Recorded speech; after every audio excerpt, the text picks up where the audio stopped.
What's the bond market trying to tell us? Hi, everyone. Welcome to the Real Vision Daily Briefing. We brought in some extra firepower today to help make sense of what is going on in these markets. Joining me today, my colleague, James Helliwell, and Komal Sri-Kumar, president of Sri-Kumar Global Strategies. Welcome to both of you. Thank you. Good to be back, Maggie. Hi, Maggie. Always a pleasure to be in your company. Good to be back. Thanks, James. This is the first time we roped you into the 4 p.m. and we appreciate it because you're sitting in London, so I know it's late. But we really thought it was necessary to sort of break down what's going on because we know we're in a pretty complex macro environment anyway. But we saw a lot of late day moves in the U.S. market, and in fact, we got a question. I'm going to start with a question right out of the gate from No One Knows Thyself. What spooked the market around 2:45 p.m. Eastern time? It was as if there was a synchronized sell-off across bonds and equities. You're absolutely right. We did see a lot going on, and it really kind of links back to the UK market. And it's not often we've said that, right, James, that the UK market is sort of the pace car for the global economy. But we know there's been a lot of turmoil in gilts, and it looks like a lot of that late day action was really linked to comments from the Bank of England governor, Andrew Bailey, who basically said, you've got 3 days to the pension system, the pension managers, 3 days to sort this out. They had to come in and intervene again today, but after 3 days, that's it, you're on your own, which sounded pretty harsh and I think caught people by surprise.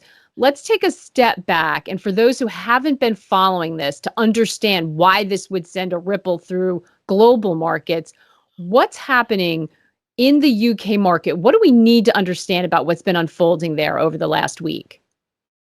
Well, since the intervention, the first intervention by the Bank of England a couple of weeks ago, there's been a huge amount of anxiety around the world, not just here in the UK, about how this kind of policy intervention and in response to rising yields and inflation risk around the world could create problems or cause something to break. And in the UK's case, we were, as a pensions industry, we were a matter of hours away from up to 90% of the industry going under when the Bank of England stepped in a couple of weeks ago. So yields are getting to the point already, even though it seems as much further for the Fed and other central banks to go in order to tame inflation, it seems as though yields in the past few weeks have reached that critical point where things are about to break.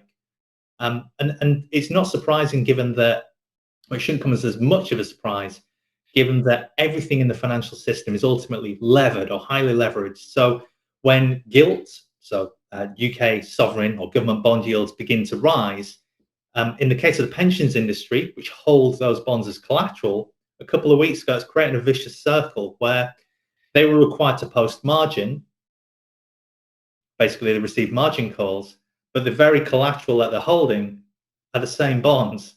So by selling them to raise cash to meet the margin calls, it was in fact just selling bonds, pushing yields higher and higher and higher. And that's how the problem began. So in terms of the response today, of course, that created massive chatter across the world, whether other central banks were going to follow suit or whether there may be a similar type of crisis emerging in the US or elsewhere in the world. The key thing today is that Bailey in the last couple of hours has come out and said that we're going to step away from the support. It's all yours. It's your risk.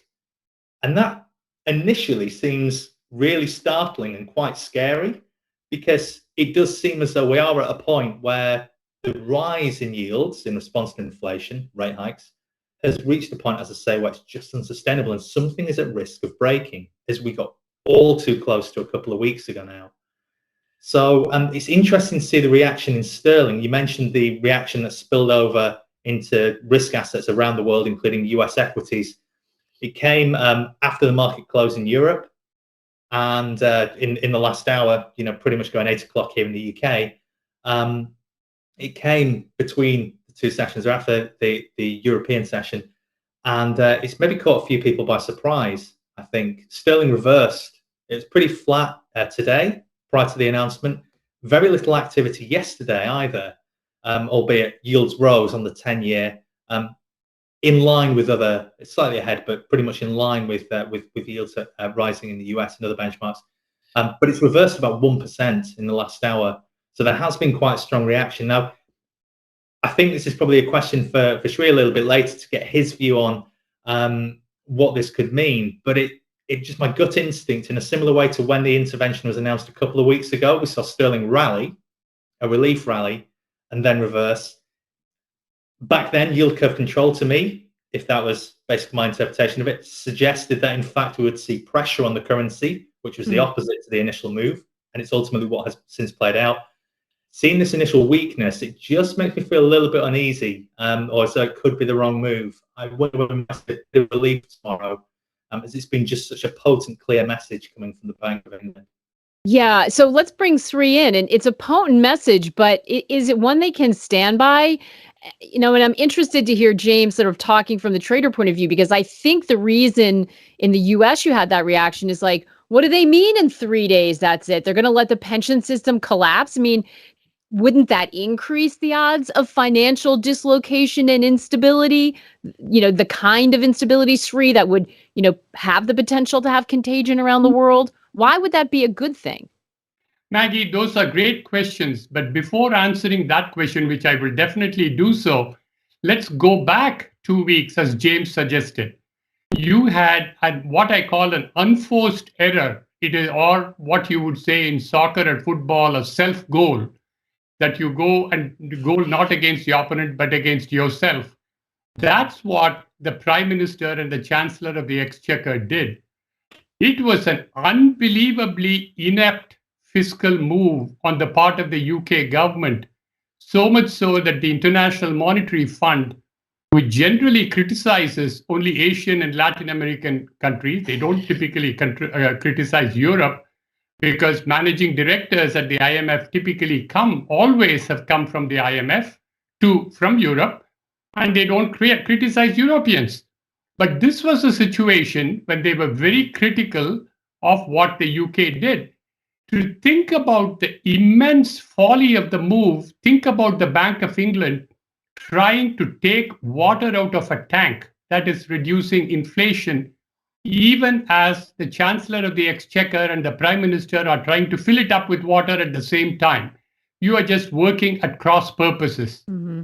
I was critical of the Bank of England 2 weeks ago because they transformed what was a quantitative tightening program immediately to quantitative easing. They said they were going to once again buy bonds. They were going to add to liquidity. What happened to the central bank's worry about inflation? It has gone by the wayside. That cut back on the credibility of the Bank of England. Now, fast forward to today. I think the governor realizes that he is being taken for a ride. The Prime Minister said earlier today she is not going to change any of her tax policy. She's going to continue with them. So the central bank is essentially telling the government, if that's the case, we are withdrawing from the picture. You take care of yourself and you take care of the market by yourselves. Coming to your question, Maggie, does that mean they are going to let the crisis fester? No. It is up to the Prime Minister and the Chancellor of the Exchequer. They have all of this evening and early tomorrow morning to come up and say, we are withdrawing those tax cuts. If they did that, I'm not saying they would, because I don't know whether I can give this team that high level of intelligence. But if they did do that, the gilt yields will go down. The pound sterling will shoot up in value tomorrow if they were to do it. Okay. But if they don't do it, they are themselves to blame for the continuation of the crisis. Do not blame the governor of the Bank of England. He is trying to restore credibility of the central bank. Okay, so this makes sense, and this is what you both are sensing. So the Bank of England, and I think this was a little bit lost on just the headline coming out, to be honest with you, for investors in the US. The Bank of England is playing chicken with the government and saying, your safety net's gone. So if this thing goes up in flames, it's you, knowing that they're going to have to cave. My question is, do you see, so we went through something very similar. Well, not exactly, but in a way, when we were during the financial crisis, Congress were bickering with each other and did not pass TARP the first time around. I don't know if anybody remembers this. And it was like watching the Dow Jones Industrial Average drop like a stone. It was in free fall. And they literally turned around and had to vote again because they got so freaked out by what was happening in the markets. Before you see the rally you're both talking about, do we see that kind of market action? Is there a risk that we have to see something like that in real time before the trust government blinks? That is possible, which means what you're saying, Maggie, is essentially the next 3 days, Wednesday through Friday, when the market gets prepared for Bank of England to withdraw and the yields, gilt yields rise significantly in the next 2 or 3 days. What does the Prime Minister do during the process? What does the Chancellor of the Exchequer do? It's possible that they are not going to react overnight. They are going to see how much of a crisis they get out of this, because it would be too much of an about face for the Prime Minister to go back on her policy of just 2 weeks ago. But if they don't, by Monday, if not earlier, the Chancellor of the Exchequer, the British Treasury, will have to make an about turn on its policies. Otherwise, there is not enough money in the world to bail out the British government. This is a dangerous game. So James, I mean, it's not a game, but this is a dangerous situation, even if we understand, what they're trying to do. That's what I always worry about. And the unforeseen counterparty risk that may be underneath that, if they take it to the brink. So James, and I think we have a question from IR Impossible on YouTube, which is similar to the one I had. So we see this pension situation in the UK. Is it possible that that also exists elsewhere? In the US, yes, but everywhere in the world. Is this is this potentially a global pension problem, and it's just that the UK showed up first? Absolutely, and it may not be merely a pension problem. It's a little bit like when we always fight or respond, I think, back to the previous crisis. So it's not going to be how well. It might be a little bit bold, so it's not going to be housing again. But we were obviously looking at a credit crisis last time, so that's what we're focused on heading into the next one. We've just come close in the UK to a pensions crisis, which is why all of the focus and the attention now elsewhere in the world is on an emerging pensions crisis. But the fact of the matter is that, yes, to answer your question, yes, there is a risk that there could be a very similar situation affecting the same sector elsewhere in the world, whether it be in America or somewhere else. But the chances are that the financial system and the consumer is so levered to interest rates. At the root of all this is the same thing. It's the cost of capital, the cost of money, it's interest rates, base rates, and inflation is the problem. Inflation is the risk. As rates rise, whether it's in consumer credit, whether it be housing or student loans, as it has been looked at, any number of things. Housing is obviously on its knees already, or the housing sector sentiment, NAHB, etc.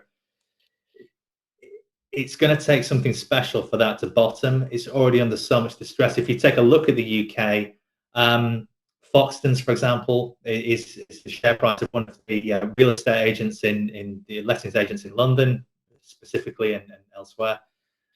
There's so much pressure on housing sector, and Rightmove as well, a little bit like I guess Zillow in the US. The share prices are under so much pressure with good reason. Prices, the house price index is still up 10% year over year in the UK, which is remarkable. So the pain and the stress is yet to be felt in the housing sector, at least in terms of prices, and therefore the consumer and everything that's levered to that.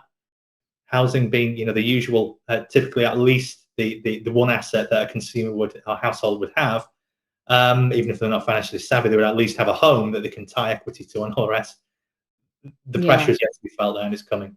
And this is where we differ a little bit, because I know, we've had some discussions, and we're going to continue as part of our make or break series, because we've got inflation, as one huge bucket because of this reason. Your rates tend to be more short term for housing. We are at least insulated a little bit in the US because many, many people have 30-year fixed rates. And that number is a lot larger than it was during 08 and 09 when a lot of people had floating. So that's a little bit of a buffer. James, fantastic stuff. It's going to be so important to keep our eye squarely on the UK. And I just want to underscore what both James and Sri said, which is fantastic to get this sort of jump on understanding that this is, now going to be this sort of all the ball's going to be in the court of Liz Truss. If you are thinking about doing something with that information short term, just remember to be careful, because there could be a lot of big moves before the eventual, maybe swing that they were talking about. So just want to sort of put that cautionary comment out there. James, thank you so much for coming on late and biting into your evening for us so that we can help get a better grasp on what's happening over there. We appreciate it. No problem. There's a lot of interesting stuff ahead. And I would just caution that my gut feel is that if there's a skew to the surprise for sterling and for UK assets, as grim as the picture may seem, I think today and this announcement could be a major turning point in terms of credibility. And that ultimately is what markets love. They want to see credibility and confidence rather than uncertainty and looking like they have no plan. And similarly, just a final closing thought. Sterling has year to date hardly underperformed the dollar index, so the broad basket of other peers, which was a surprise to me. It's something that Roger and I were chatting about last week. So that's worth bearing in mind. It may not be as as nihilistic or cataclysmic for UK in isolation. And one thing that really points to that, I encourage people to take a look at, is the so-called term premia for the UK bond market. It's a tweet that Cross-Border Cap put out on Twitter, showing that, and it suggests that the rebound that we're seeing in rates isn't isolated to the UK or its unique factors. It's in line with the other central banks and global macro trends. The term premium hasn't really moved, and that's the risk or the faith that people have or lack in the UK as a sovereign state and its ability to repay its debt long term. It's a default risk, in other words, but very crudely. And that hasn't really moved in the same direction. So it suggests that actually some of this fear may be overplayed. Whilst it does look grim, that's the silver lining. But today's action could prove to be decisive and a real pivot. So it's going to be an interesting few weeks ahead. It certainly is. And we're going to be all over it in our series and on the daily shows. James, thank you so much. Fantastic stuff. So Sri, let's continue the conversation. And James just brought up a really interesting point on, there are some areas where we can see that there's a lot of fear. I heard someone say like gilts have been more volatile than Bitcoin. I mean, this is not a market that's used to behaving like that. However, if you look at some of the other factors that James just mentioned, so we have a question now. If we swing it over to the U.S. side of things, and this has been coming up a lot in the conversations, asking about the high yield market. Timothy asking, please ask Sri to attempt to explain how high yield is green today. How is it holding up so much better than stock markets and treasuries? What causes it to fall 20 to 30% down with the rest of the market?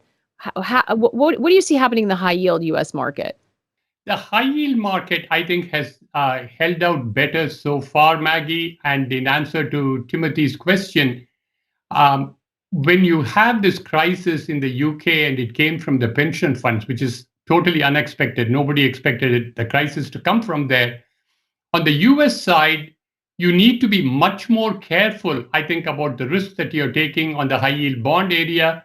And you're going to see more of that happening as the US economy markedly slows down and the default rate increases. So in other words, it is too early to say that the high yield market is remaining very healthy and that it is going to remain healthy in the future.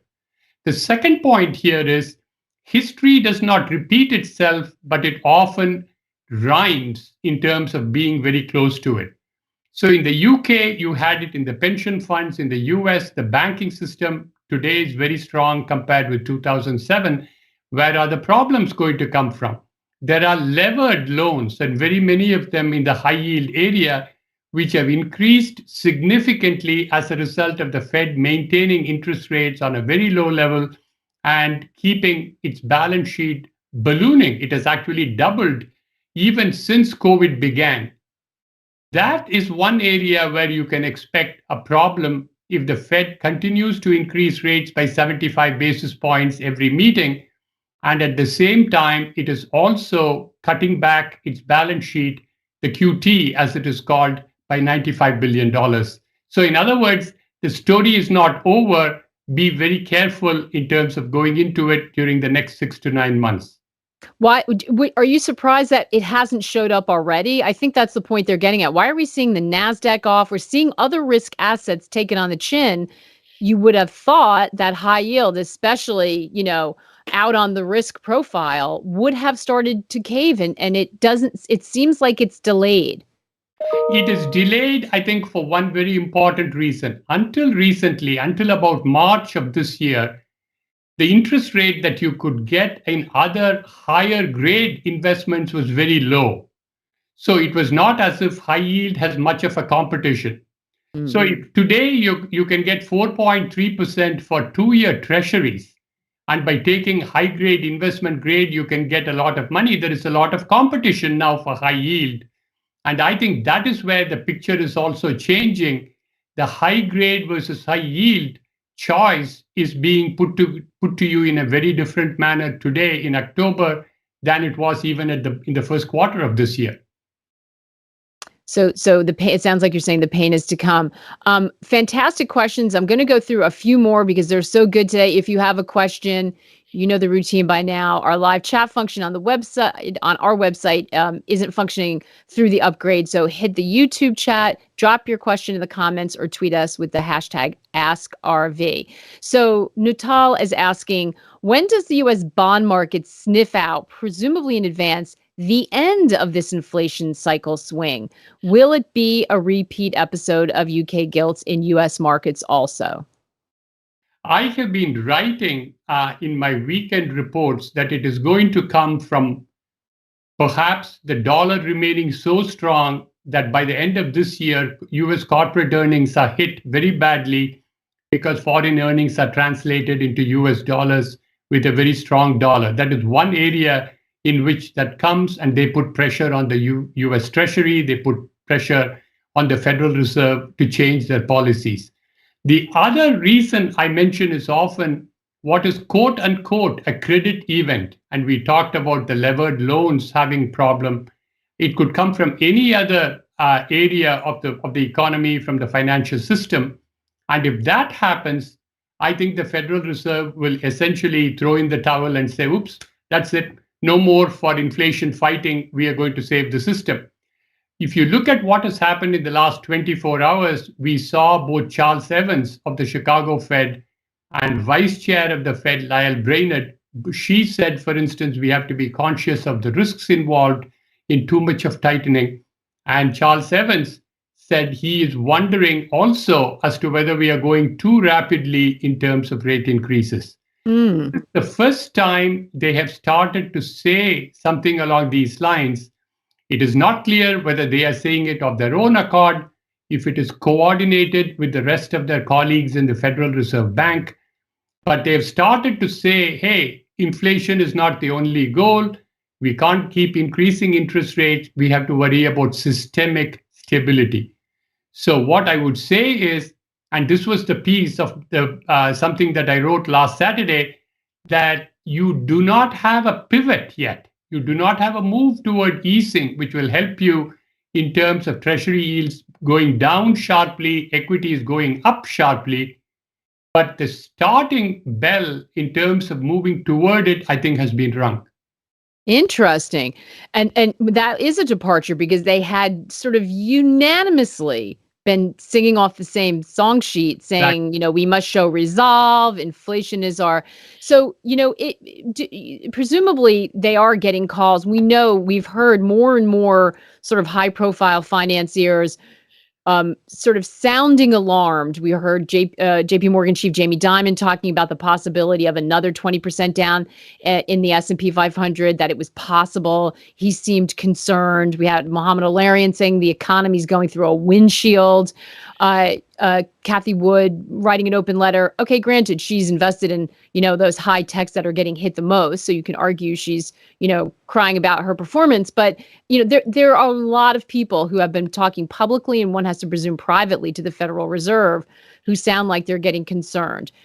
In this kind of environment, and we have a I have to find it from Oliver because I was laughing. Oliver on our site said, "Should I stay in cash, move to a Caribbean island, and live off the fish I catch for a couple of years? What's the best plan over the next couple of years?" Oliver, I feel like we're all kind of in that mentality. But, Sri, how does one navigate this, as an investor?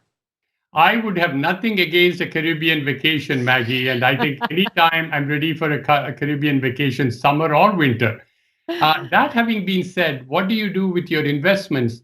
As I said before, short-term high-grade investment, even 2 years, yielding you over 4%. And if there is some way to to protect it and from a tax basis, maybe that cash is in your IRA, it is in your Roth IRA, and therefore the interest you earn is not going to be taxed.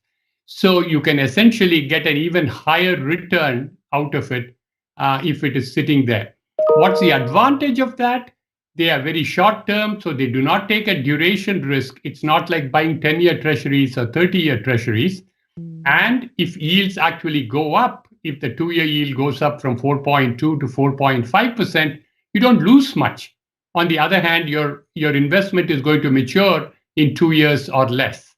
On the other hand, if the stock market bottoms and if it looks as if the Federal Reserve is turning a corner in terms of its policies, you just sell your US treasuries and go into equities at a much lower level.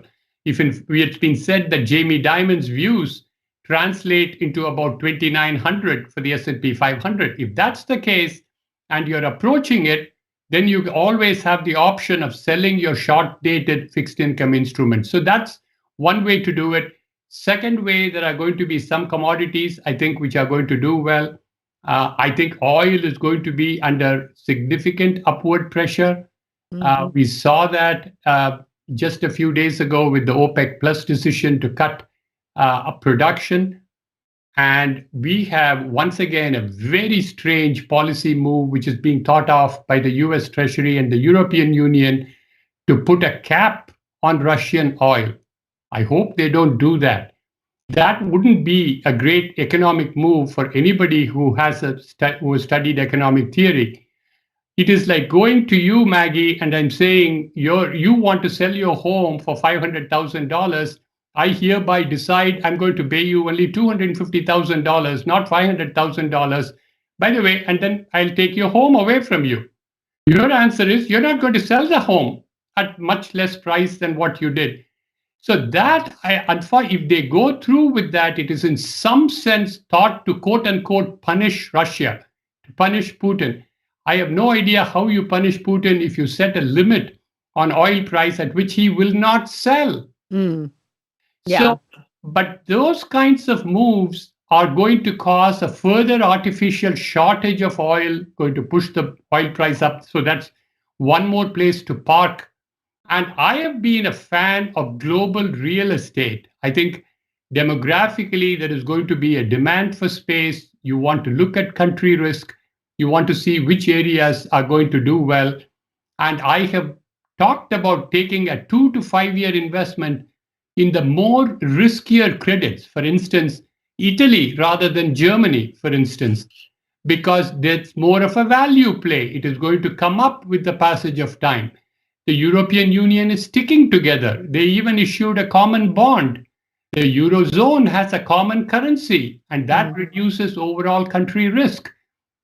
Those are all areas where they can invest as well, in addition to being short-term cash investments. So you talk about oil going up, and we'll end on this. You talk about oil, there being upward pressure on oil, and you expect that to rally. Even though we seem to be facing a global recession, I mean, with Alfred talking about Walmart closing stores, laying off employees, you can start to see that weakness coming through. Do you think there is going to be a severe recession and oil rallies anyway, or do you think that the slowdown won't be that severe because central banks are going to be forced to come to the rescue? I think oil is going to keep rising despite the recession, not in an unending fashion. I think if this recession gets very severe, then it puts downward pressure on oil, no doubt about that. But think about it. Any commodity, including oil, the price is determined by supply and demand. If the demand goes down, and if at that time you have more of the oil producers, especially with Russia's oil production is down significantly, and if Saudi Arabia has the financial wherewithal to cut production for a period of time, if they do it as well, they can equate supply and demand at a much lower level. In other words, as recession cuts demand, the producers have the ability to cut supply also. And if they do that, I think that's going to support oil price at a relatively elevated level. We are not going to see something that we saw in the 1980s of the oil price just plummeting down to very, very low level. I don't expect that to happen. Which would presumably, make the Fed's job hard, because Exactly. it will keep inflation elevated. Sri, there's so much to unravel here, but we've got to leave it there. Thank you so much. That was fantastic. If I think about everything you're saying, I think the most important takeaway was really you and James explaining that BOE move, which shocked U.S. investors, but really setting it up as them sort of putting the ball back on the shoulder or in the court of the UK government, and not just being there as their safety net, sort of forcing their hand to roll back some of the policies and the unfunded tax cuts they put in place, which were so hugely unpopular. And so that's going to be a really interesting space to watch. And perhaps we'll see them regain some credibility and see the UK markets calm down. And then in the US, and for the rest of the global economy, it looks like it's going to be very tricky, very difficult. But you like 2-year treasuries as a short-term place to hide out because of the yield, and then switching into equities when we feel like we finally do get that bottom, and also pretty bullish on oil because of supply concerns. You're spot on all the points, Maggie. And I think that's where we are coming from, particularly on the Bank of England side, since we started the discussion with that. That the fact that they are earning back their credibility, which they lost a couple of weeks ago, is very, very important for the long-term future of the Bank of England and for global monetary policy, that you have a central bank that is standing up to the Treasury and saying, we are independent, we are not going to do what you are forcing us to do. That's very important for investors. Very interesting to see how this plays out. Sri, it was fantastic to spend this half hour with you. Thank you for all the great wisdom. And thanks to all of you for the fantastic questions. If you enjoyed it, hit our like button. We will be back at the same time tomorrow with Jem Carson. So please join us then. In the meantime, take care and good luck out there. Thank you.